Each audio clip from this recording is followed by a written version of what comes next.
It is possible to fix this. Concurrence vote for the supplemental budget. If we were, for example, on Monday or Wednesday of this coming week to bring it forth and get the 30 votes needed to take the draw from the CVR, we could get this $700 million from the federal government. There is an opportunity to right this wrong. Yeah, there is. I mean, the thing is, it's mid-March. If this doesn't happen in the next few days, frankly, it's too late for the summer construction season. So, yeah, the minority would have to say, yes, we're going to vote for it. But we're about out of time for DOT to advertise these projects and get them on the street. Welcome to the East Anchorage Book Club. I'm your host, Andrew Gray. The topic of today's conversation with Representative Zack Fields of downtown Anchorage is the failed vote to draw from our legislative savings account that happened yesterday on the Alaska State House floor. In order to receive a 9-to-1 match from the federal government for our state transportation plan, a potential investment of almost $700 million, we needed to fully fund the match yesterday. The Alaska State Senate had earlier this week voted unanimously to draw from our savings account and receive that federal match. But yesterday, the House failed. We needed a 3/4 vote, and we came up very short. This podcast also addresses Rep. Fields' behavior during a speech by Congressman Nick Begich earlier this week. Zack Fields, welcome back to the podcast. Hey, Andrew. So what we're talking about today is a vote that happened on the House floor yesterday afternoon, which was a concurrence vote for the supplemental budget. I guess, can you just explain what a supplemental budget is and why it's important that we pass one? Sure. Every year, the legislature has a supplemental budget, and its costs in the current fiscal year that are not covered. This year, it was particularly time sensitive because the governor vetoed 2/3 of the state match for federal infrastructure funding for roads and ferries. So right now, the state is on track to lose almost $700 million in federal investment this summer's construction season because two things happened. Number one, the governor vetoed the money. Number two, yesterday, the House minority Republicans blocked restoring that funding, even after the Senate had unanimously passed the supplemental bill to restore those meet the match funds. So I guess to just break it down even more simply, the state's expected to put forward about $67 million, and then the federal government matches. So we would get like $670 million. We get $9 of federal funds for every $1 we invest. So when you add it together, it's like $700 million that would go towards the Department of Transportation's projects for this coming summer. $700 million is a lot of money. It means many road projects. And as we all know, Alaska's roads need a lot of work. Like, this is important to Alaskans across the state. Yeah, and it's about 1,800 jobs. So this is the first time in history that the state has failed to fund most of the construction season. So it'll be the worst construction season in state history. And I guess to jump back, we initially proposed a supplemental budget. We included lots of items. We were basically restoring a lot of funding that the governor asked to be restored, and there's no way around this. The governor is responsible for a lot of this because of his vetoes. To blame all of this on the House minority is in some ways to take some of the blame off of the initial blame, which is that the governor vetoed things that shouldn't have been vetoed, and that put us in this awkward position. That's accurate. The governor created the problem by vetoing the money. We all needed to work together to fix the problem. Unfortunately, even after the Senate majority and minority worked together to fix the problem, the House minority had enough votes to block the draw from the Constitutional Budgetary Reserve. Which is our savings account. Basically, it's the legislature's savings account. It has $3 billion in it. We were asking initially for over $500 million draw, which was basically to restore most of the funding that had been eliminated by vetoes and shortcomings in the budget. The Senate, through meaningful negotiation with the Senate minority, reduced the amount of funding to about $373 million, which basically was going to do disaster relief, basically related to Typhoon Halong, fire suppression, which we always underfund that. We always have to go back and add money to that. Just historically, we're never quite prepared for fire suppression the way we should be. The match for DOT and the Higher Education Investment Fund.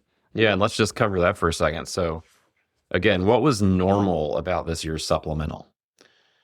Some things cost more than anticipated. In this case, Typhoon Halong was an unanticipated giant expense. The fire season was worse than the historical average. What was unusual about the supplemental budget is the urgency of the time frame to meet the match and support the construction industry. So the minority yesterday said, well, we can just pass this budget unfunded. That does not allow DOT to put projects on the street and meet the match. And this is the crux of the issue. Our budget normally goes into effect July 2nd. If we fail to restore state match for federal funds until July 2nd, there's no summer construction season because the season's already underway. We're already late, even if we had passed it yesterday. It wouldn't be perfect. It's too late to order materials for remote job sites. Because remember, DOT has to get the money, then they have to advertise the project, then they have to award a contract, then they have to issue a notice to proceed before a contractor can order materials. So that's why this giant industry coalition, it was literally every business and labor group in the state, all of them. Associated General Contractors, Alaska Chamber of Commerce, every Chamber of Commerce from every region, every Economic Development Corporation from every region, the AFL-CIO, the Building and Construction Trade Councils from every region, the Alaska Oil and Gas Association, the Alaska Trucking Association, the Alaska Miners Association, literally all of them. And they communicated very clearly, if you don't do it early enough for DOT to advertise the projects will not happen this summer. The argument from the House minority was that there's a war in Iran, that we are seeing higher oil prices the past 13 days, and therefore, with higher oil prices, the need to draw this much from savings may not be as great. And therefore, we should wait for a new budget forecast. Maybe we don't need to draw $370 million from savings. Here is what is so stupid or disingenuous about that argument. The oil forecast that comes out today does not allow DOT to bid projects.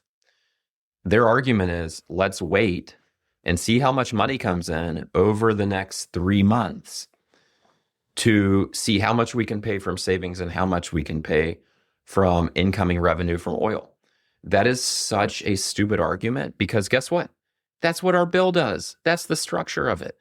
We will not have to use CBR money to the extent that oil prices go up and we cover it with general funds. That's the way what is called the sweep works. So we have authorized use of the Constitutional Budgetary Reserve, our savings account, up to a certain amount. But guess what? Oil prices are going up. We're not going to need nearly that much. But if we don't take the vote, if we don't fund the budget, then we destroy the summer construction season. That's what the minority did. And they either don't understand how the budget worked, or they're willing to play games with it and think that somehow anyone in the public is going to be okay with them playing games with it. Well, they aren't, because guess who understands how the budget works? Contractors, because they live and die by it. I think something else that I'd just like to point out is that the Senate minority is actually a very conservative group of senators. It includes two very recent members of the House minority, Senator Kathy Tilton of the Mat-Su Valley, George Rauscher of Sutton, and the Senate majority was able to negotiate with the Senate minority to get their votes. Two folks who, in years past would have certainly been in lockstep with the House minority. So, in other words, concessions were made in the Senate. We sent over a $500 million draw. It was reduced down to $370 million. The Senate made changes at the request of a conservative Senate minority in order to get a unanimous vote on both the bill itself and the CBR draw. So I think that's something that's being lost here. What came back for concurrence should have been in alignment with the House minority's values. Well, it actually did exactly what the House minority said they wanted when we debated this the first time. The House minority said, we don't want to fund these remaining agency expenses. Remember, these are agency expenses from this fiscal year. But the Senate majority and minority worked together to do what the House minority said they wanted. Then the House minority killed meet the match anyway. It's completely ridiculous. Now, here's the thing.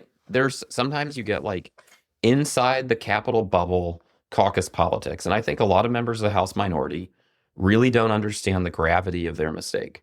I think they had a caucus meeting and a couple of their members we have a great idea. We can pass an unfunded budget And we will be able to say that we met the match, even though we didn't.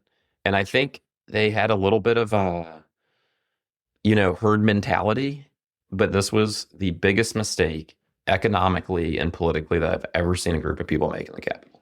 It is absolutely insane. And I think, again, thinking outside the building, inside the building, there is this battle between House and Senate, battles between caucuses that 99.9% of Alaskans are not following and frankly are not interested in.